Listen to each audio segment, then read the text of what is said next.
ये 5 ऐसे इंसिडेंट्स हैं जहाँ पर इंडियन स्कैमर्स कैमरा के सामने बिल्कुल एक्सपोज हो गए। और जिन यूट्यूबर्स ने इन्हें एक्सपोज किया उन्होंने सिर्फ स्कैम कॉल्स को रिकॉर्ड नहीं किया बल्कि उनके सारे कारनामों को कैमरा के सामने लाकर रख दिया, जिस वजह से कई सारे स्कैमर्स को तो लाइव कैमरा पर ही अरेस्ट कर लिया गया। और तुम लोग शायद ये मानोगे नहीं, लेकिन ये सारे इंसिडेंट इतने ज्यादा अनएक्सपेक्टेड है कि इस वीडियो के एंड तक तुम ये गैस भी नहीं कर पाओगे कि आगे क्या होने वाला है। और इस लिस्ट के अंदर सबसे पहले हैं टू हर्ष, जिन्होंने डाटा एंट्री स्कैमर्स को एक्सपोज किया था। और ये बात तो शायद तुम्हें भी पता होगी कि हमारे व्हाट्सएप के ऊपर कई सारे मैसेजेस आते हैं जहां पर हमें ये ऑफर किया जाता है कि तुम्हें घर पर बैठकर सिर्फ 1 घंटा काम करना है और तुम्हें 9,000 से लेकर 20,000 रुपए तक की सैलरी मिलेगी, वो भी हर दिन। तुम सोच लो भाई, सुन के कितना बड़ा स्कैम लग रहा है, क्योंकि जब तुम रियल जॉब के लिए जाते हो तो तुम्हें इंटरव्यू देना पड़ता है, फिर तुम्हारी ट्रेनिंग होती है, फिर उसके बाद जाके ऑनबोर्डिंग होती है। लेकिन ये काम थोड़ा सा स्पेशल है। इस काम के अंदर तुम्हें पहले दिन से डेडलाइन दे दी जाती है और अगर तुमने ढंग से काम नहीं किया तो तुम्हारे ऊपर पेनल्टी डाल दी जाती है। और जब भी कोई भोला भाला इंसान इस चीज के अंदर फंस जाता है तो उसके ऊपर लीगल नोटिस भेजा जाता है। कंपनी तुम्हारे ऊपर ये क्लेम करती है कि तुमने टाइम पर वर्क को सबमिट नहीं किया और इसीलिए तुमको कंपनसेशन की धमकी दी जाती है और यहाँ तक कि कोर्ट केसेस की भी धमकी दी जाती है ताकि तुम डर जाओ और तुम उन्हें पैसे दे दो। और इसलिए हर्ष भाई इस चीज की इन्वेस्टिगेशन करने के लिए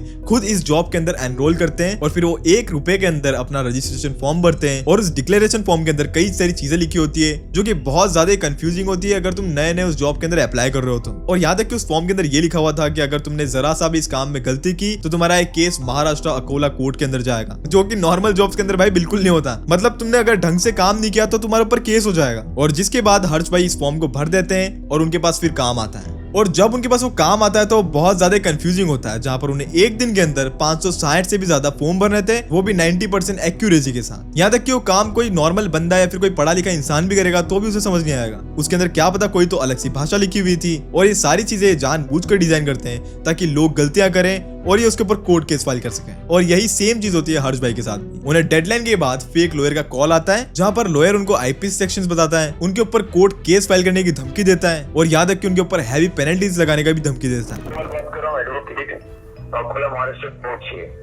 हाँ जी यहाँ पे कुछ केस की रिगार्डिंग आपकी फाइल आई थी एक कंपनी की तरफ से, आपने कंपनी से कुछ काम लिया था फॉर्म फिलिंग की रिगार्डिंग। हाँ जी वो एग्रीमेंट तो आपने रीड किया था ठीक से? हाँ जी वो एग्रीमेंट पे ये बात लिखी गई है कि अगर आपका काम कंप्लीट नहीं होता है 30 डेज के अंदर 90% एक्यूरेसी के साथ, तो आपको कंपनी को रजिस्ट्रेशन अमाउंट पे करना पड़ेगा 6760 और अपोलो महाराष्ट्र कोर्ट में जाके आपकी एनओसी कलेक्ट करनी रहेगी कोर्ट में जाके। और इसके बाद हर्ष भाई को ये बोला जाता है कि तुम्हें रजिस्ट्रेशन फी भी पे करनी पड़ेगी, जो कि 6,760 रुपए थी। और इसके बाद तुम्हें उसके ऊपर की पेनल्टीज को भी भरना पड़ेगा, वरना तुम्हारे ऊपर एफआईआर होगी और तुम्हें कोर्ट के अंदर आना पड़ेगा। अब यहाँ पर कोई भी नॉर्मल इंसान होगा तो भाई वो तो डर जाएगा कि भाई कोर्ट के चक्कर काटने पड़ेंगे, इसलिए भाई पे कर देता हूँ। लेकिन जब इस वीडियो के अंदर हर्ष भाई इस लॉयर से अपना लाइसेंस और उसका वेरिफिकेशन मांगते हैं तो लॉयर उस वक्त पे गुस्सा हो जाता है। आप अपना लाइसेंस नंबर बता सकते हो वेरिफिकेशन के लिए? एक काम करो, मेरे भैया बोल रहे हैं कि पैसे भेजने से पहले एक बार पूछ लेना। मैं आपको मना नहीं कर रहा हूँ। देखो, नोटिस के लिए फाइल अभी नहीं गई है, पर तुम्हारी एफआईआर के लिए फाइल चली गई है। एफआईआर जो होती है तुम्हें एफआईआर की कॉपी मिल जाएगी, नजदीकी थाने में तुम्हें बुलाया जाएगा। तो वहाँ पे कमिश्नर साहब हो गए राजेंद्र सिंह, आप उनसे बात करके लाइसेंस नंबर वगैरह मांग लीजिएगा मेरा, ठीक है? वो दे देंगे आपको। और ये साफ बताता है कि वो कितना झूठ बोल रहा है और वो वहीं पर एक्सपोज हो जाता है। नंबर 2 पर है नैनोबेटर। वैसे तो इस यूट्यूबर ने कई सारे स्कैमर्स को एक्सपोज किया है, लेकिन ये एक बार ऐसा कुछ करता है जहां पर ये स्कैमर्स की कैमरास को हैक करके उनकी हरकतें उनके सामने रख देता है। जहां पर ये क्रिएटर ये बताता है कि वो एक स्कैम कॉल सेंटर को बहुत टाइम से मॉनिटर कर रहा था और अब वो उनको एक्सपोज करने के लिए उनके वेबकैम्स और उनके सिस्टम तक पहुंच गया था और इसकी मदद से वो उन्हें डराने वाला था। जहां पर वो ये बताता है कि ये स्कैम होता कैसे और आखिर इनके शिकार कौन होते हैं। खासकर इनके शिकार होते हैं कुछ बड़े लोग जिनको टेक्नोलॉजी का कोई इतना आइडिया है नहीं, और उनको ये स्कैमर कुछ इस तरीके से कॉल करते हैं जैसे वो कुछ Amazon प्राइम सपोर्ट से बात कर रहे हैं या फिर कोई कंपनी की सपोर्ट टीम से बात कर रहे हैं। और जब उन बड़े लोगों को पता नहीं लगता है कि आखिर हो क्या रहा है तो वो उनकी बातों में भी आ जाते हैं। फिर वही सपोर्ट टीम वाले उनको फेक वेबसाइट पे ले जाते हैं, वहां पर उन्हें लैंड करवाते हैं और वो सारी वेबसाइट किसी भी इनपुट के ऊपर सेम रिस्पॉन्स देती है और फिर वहीं पर वो एक स्कैम नंबर को डायल करने का बोलते हैं। Yes, this is a completely fake and bogus website made by these scammers to trick you and your loved ones into calling a phone number. You can literally type anything into this website. I can type "you are scammers" and it will give me the same results every time, instructing me to call the toll-free number. But if you call this phone number, you won't be connected to anybody from Amazon or Roku, but rather a group of scammers in India. और फिर बाद में जाकर उन लोगों को पता लगता है कि उनके साथ भाई स्कैम हो चुका है। ये किसी ने Amazon सपोर्ट से कॉल नहीं किया था, बल्कि एक स्कैमर का कॉल था जो कि इंडिया में बैठा हुआ है। और फिर ऐसे नैनोवेटर एक स्कैमर को आइडेंटिफाई करता है जिसका नाम होता है बोना। और नैनोवेटर ने इसके पूरे कोऑर्डिनेट्स, इसके फोटोज, ये कहां पर रहती है, यहाँ तक कि इसकी सारी एक्टिविटीज को ट्रैक कर लिया था। और जिस वक्त पर नैनोवेटर ने सारी चीजों को ट्रैक किया था, उस टाइम पर बोना किसी को कॉल लगाकर स्कैम कर रही थी। यहाँ तक कि नैनोवेटर ने बोना के साथ साथ और भी कई सारे स्कैमर्स का पता लगाया जो कि एग्जैक्टली यही स्कैम कर रहे थे। और फिर उसने सीधा उन विक्टिम्स को भी कॉल लगाया जिनके साथ ये स्कैम होने वाला था। उसने सीधा कॉल लगाया और ये बोला कि इनको कोई भी आइडेंटिटी या फिर अपना कोई प्रूफ मत देना, और यहाँ तक कि उनकी पीसी से एनीडेस्क को अनइंस्टॉल करने का बोलता है। और यहाँ पर नैनोवेटर किसी के पैसे लूटने से उन्हें बचा लेता है। फिर नैनोवेटर इन स्कैमर्स की पूरी फाइल्स को कॉपी करता है, उनकी पूरी एग्जैक्ट लोकेशन, उनकी पूरी सिटी को ट्रेस करता है कि वो कहाँ पर रहते हैं, उनकी कौन सी बिल्डिंग है, और ये सारे स्कैम्स को आखिर ऑपरेट कहाँ से किया जाता है। और उसको पता लगता है कि इंडिया के डिफरेंट सिटीज के अंदर डिफरेंट स्कैमर्स हैं। और यहाँ तक कि नैनोवेटर अपनी वीडियो के अंदर एक लाइव स्कैम को भी बताता है, जहाँ पर एक स्कैमर एक विक्टिम के एनीडेस्क के थ्रू उनके फोन का एक्सेस ले रही थी और उसके थ्रू वो जेल ट्रांसफर करवाने की कोशिश करती है। और यहाँ तक कि वो साफ उस वीडियो के अंदर नाटक करती है कि वो एक लेजेंड कंपनी से है। लेकिन फिर नैनोवेटर इस वीडियो के अंदर उन स्कैमर्स को खुद कॉल करता है, उनके सामने उनके वेबकैम खोल देता है, उनके फोटोज खोल देता है, और यहाँ तक कि उनके गूगल अर्थ का स्ट्रीट व्यू दिखा देता है, जिस वजह से स्कैमर भाई डर जाते हैं और अपना सिस्टम शट डाउन कर देते हैं। Hello, sir. Do you recognize this Now building get right back here? to the main menu. How about this office? Hello. Hello. You're Yeah. Do you recognize this office, sir? No, Do you know what this? Do you see this? Which do you office? recognize? Do you recognize this place right there? no, No, you don't know where No. this is. Where is this office right here? Where are you sitting right now? No. Are you sitting here? Then tell me where you are right now. Tell me where you are. You're not a. Oh, he's scared. He's scared. फिर ऐसे नैनोवेटर बोना को भी call करता है और यहाँ तक कि वो उसका वेबकैम हैक कर लेता है, उसके रूम के कलर बता देता है, उसका असली नाम और उसके फोटोज तक बता देता है। और ये सारी चीजें देखकर वो बिल्कुल चुप हो जाती है। Hello, Buana War. Buana War. Listen to me now. Buana War. Listen to me. Why are you scamming people, Buana? Why are you scamming people? Yeah, tell me. Why are you scamming people, Buana? I know where you are. 'Cause I'm looking at you right now. You have a headset. You have a blue shirt on. You have pink walls. You have pink walls, right, Buana? You have pink walls. Don't be all silent. I know you're scamming people. Why are you freaking out? As you guys just saw, Buana was speechless and had nothing to say to me after I confronted her with her face and all of her information. Let's hope she keeps her mouth shut and hopefully not scam any more innocent people. और ये literally एक बहुत खतरनाक expose था। और ऐसे ही scammer payback ने भी कुछ ऐसा ही किया था, जो कि इस निश के सबसे बड़े यूट्यूबर हैं, जहां पर उन्होंने अपनी एक वीडियो के अंदर स्कैमर को बिल्कुल पागल सा कर दिया था। इसमें क्रिएटर को एक कॉल रिसीव होता है जो कि एक स्कैमर का होता है, और इस बार वो फेक रिफंड का स्कैम करने वाला था। लेकिन इस वीडियो के अंदर क्रिएटर ऐसा बिहेव करता है कि उसे कुछ पता नहीं चलता है और वो एक बूढ़ा आदमी है, ताकि वो स्कैमर परेशान हो जाए और वो इरिटेट हो जाए। amount they will be charging you. $459.63. You don't worry, I will help you and I will guide you how you can. Right now, the scammer is in the process of trying to connect to my virtual machine.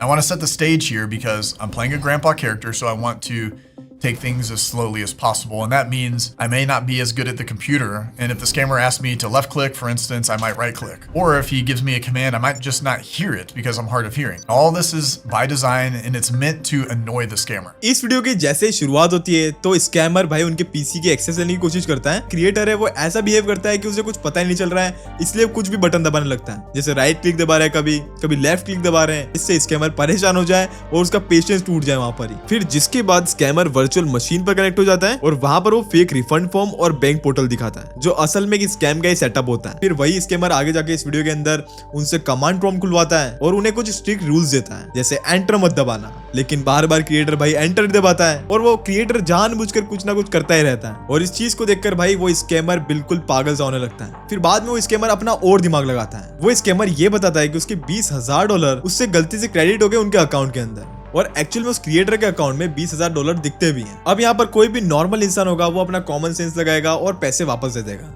लेकिन यहीं पर ये scammers बहुत बड़ा scam कर देते हैं। Scammers are now going to load command prompt on the computer, and from there, they'll have me in this situation put in my information as well as the refund dollar amount. And that's the most important piece because that's where they will add additional zeros and say that they've given you all this money and you need to send it back. So this is like the heart of their scam. और जब वो creator उसकी बातों को घुमा रहा होता है तो वो स्कैमर भाई उसके अकाउंट बैलेंस को जीरो कर देता है। और फिर आगे इसी वीडियो के अंदर स्कैमर और भी अपनी तरकीब लगाता है कि तुम बैंक जाओ, बैंक जाकर के पैसे निकालो या फिर बिटकॉइन एटीएम में जाकर के मुझे क्रिप्टो सेंड करो। और फिर इसी बीच क्रिएटर उसे परेशान कर देता है कि मुझे कहाँ जाना है, मैं कहाँ पर जाऊँ। और यहीं पर वो स्कैमर भाई बिल्कुल फ्रस्ट्रेट हो जाता है और उस क्रिएटर को गंदी गंदी गालियां देने लगता है।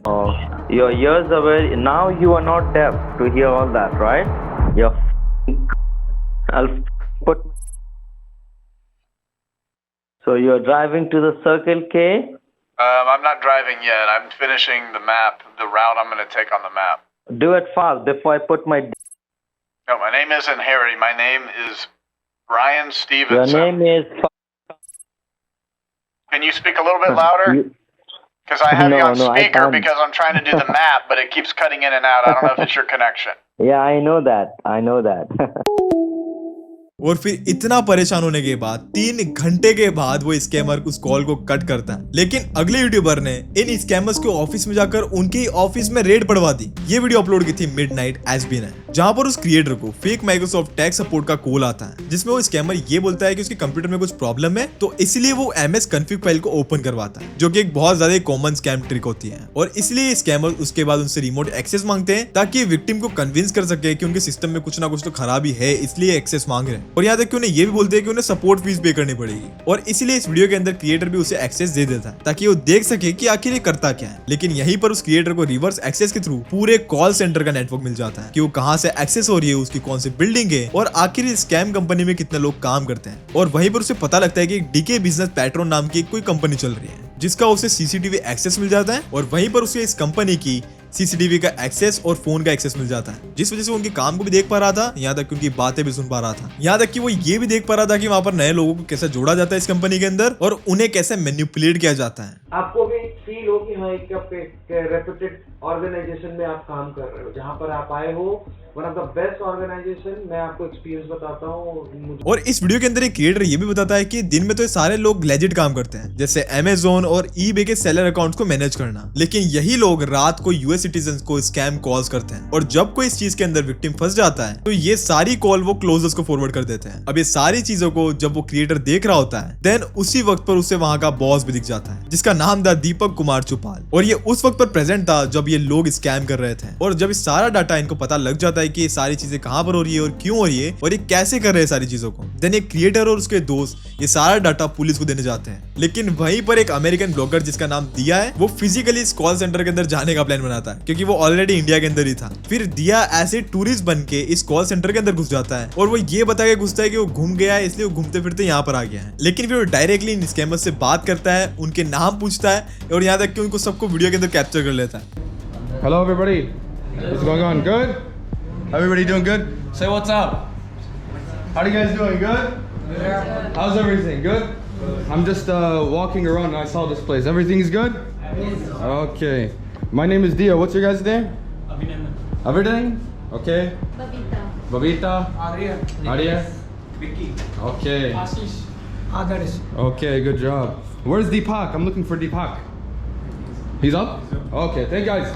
Thank you. फिर ये सारी चीजें जब होती है, देन उसके बाद पुलिस रेड होती है। लेकिन फिर उन स्कैमर्स को भी पता लग जाता है कि किसी ना किसी के पास तो उनके कैमरे का एक्सेस आ चुका है, इसलिए वो सारे सीसीटीवी को अनप्लग कर देते हैं। लेकिन उस क्रिएटर ने सारे वेबकैम्स को हैक कर रखा था, इसलिए उसे वेबकैम के थ्रू ये दिख जाता है कि पुलिस ने वहां पर रेड की है और वहां पर वो अब तलाशी कर रहे हैं। लेकिन उसे ये भी पता लगता है कि वहां पर बॉस को तो अरेस्ट नहीं किया जाता है, क्योंकि वो कॉल सेंटर वाले ये बता देते हैं कि वहां पर वो जस्ट लेजिट काम ही करते हैं। लेकिन एट द एंड उस क्रिएटर ने इन सारी चीजों को एक्सपोज कर दिया और लोगों को अवेयर कर दिया कि ऐसे कुछ स्कैम्स होते हैं और कैसे उनको मैनिपुलेट किया जाता है। Number 5, agent G9। ये क्रिएटर बताता है कि उसकी इन्वेस्टिगेशन की वजह से 8 स्कैम कॉल सेंटर्स के ऊपर रेड पड़ी और यहाँ तक कि उसकी वजह से 200 स्कैमर्स को अरेस्ट कर लिया गया, जो कि वर्ल्ड वाइड लोगों से बहुत सारा पैसा चुरा रहे थे। और ये क्रिएटर भी ये बताता है कि ये सारे scammers Microsoft, Apple, Amazon, PayPal, इन सब कंपनीज का नाम यूज करके फेक पॉपअप एड्स दिखाते हैं। और फिर ये लोग ये बताते हैं कि पीसी ब्लॉक हो गया है और फिर इन्हीं को कॉल करने के ऊपर वो लोग मजबूर हो जाते हैं। और मेनली सारे call centres US, UK, Australia को ही टारगेट करते हैं। और ये सारे स्कैमर्स डे शिफ्ट और नाइट शिफ्ट में काम करते हैं ताकि हर टाइम जोन को कवर किया जा सके।